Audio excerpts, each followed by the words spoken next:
it's Natalie with Viance Nutrition. Today I'm so excited. I am going to walk you through 6 Greek yogurt recipes, and they're really simple and delicious. There's so much more you can do with Greek yogurt than just make a berry parfait. So let's get started.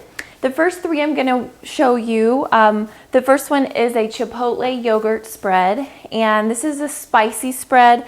You can really change the spice of the sauce based on how many of the peppers you use. So we're starting off with half a cup of non-fat plain Greek yogurt. I am using the San Marcos brand of Chipotle peppers, and I think it's the best flavor. I am a little biased if you can't tell. So I'm going to take out, for half a cup of yogurt, I'm going to take out probably 1.5 peppers, or actually this one is right there. So what we're going to do is you're just going to chop it up real fine, and that way the flavors and the spice evenly mixes with that chipotle, with that yogurt. And there is quite a bit of sauce, red sauce in the can. So make sure you do get some of that, because that's where a lot of your flavor is coming from. Okay, so I'm going to put 1.5 jalapeno peppers, which is what Chipotle peppers are. They're just roasted in that red sauce. And put the rest of this in here. I'm going to add my half cup non-fat Greek yogurt.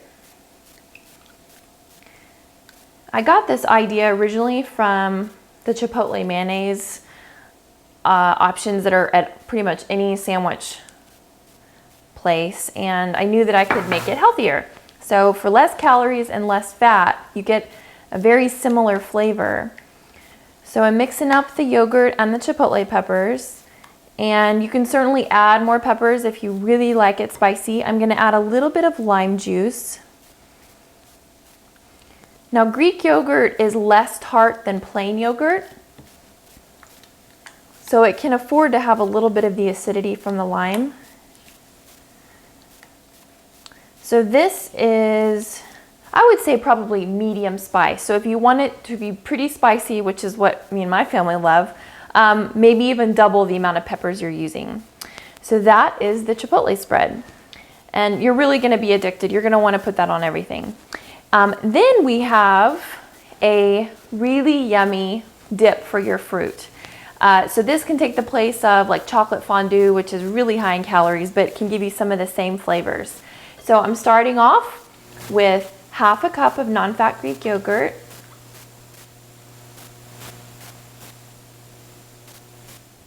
And then I have a tablespoon of almond butter. And now if you're doing this for one of your kids' lunches and maybe they go to a nut-free school or in a nut-free class, you can always use sunflower butter. And then I have a teaspoon of organic cocoa powder, non-alkalinized, and that way you're getting more nutrients. And then I have a teaspoon of honey for some sweetness. So you're just going to mix all that up. Now, if you like it really dark chocolatey, certainly add more cocoa. That's up to you. But this is going to be your new favorite dip for fruit. Your kids are absolutely going to eat this up. It gives you that chocolatey flavor without all the tons of calories. Oh, I can smell the cocoa. I'm just going to have to take a lick. That is perfect. I've also done this recipe with a little bit of mashed overripe banana, and that gives it more sweetness without having to add extra sweetener. You're just adding the fruit.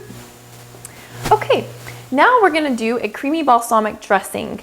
I got this recipe from my husband's grandmother. She's from Louisiana, and it's a delicious recipe, so I didn't want to change it too much, but I did want to cut back on the calories and the fat. So what I have in here is half a cup of mayonnaise, the real thing, and then I have half a cup of non-fat Greek yogurt. Now, the original recipe was straight mayonnaise, so that's where I'm cutting the calories and the fat, but still keeping it quite creamy. So I'm going to mix that up real well. Now I have half a cup of balsamic dressing. We're not going to use all that. I just poured it into this measuring cup just to be able to pour it without dripping it everywhere. So I'm going to pour about a teaspoon at a time. Use my whisk here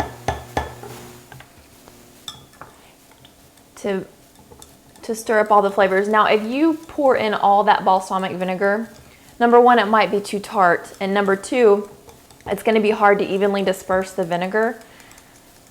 So do it a little bit at a time. Basically, what you're looking for is a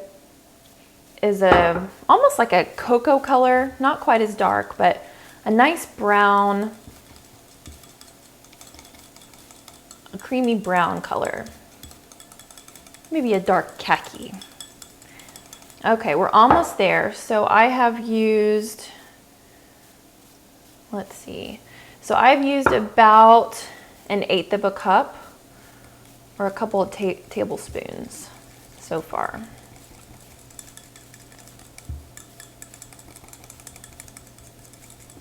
Okay, I can do a little bit more.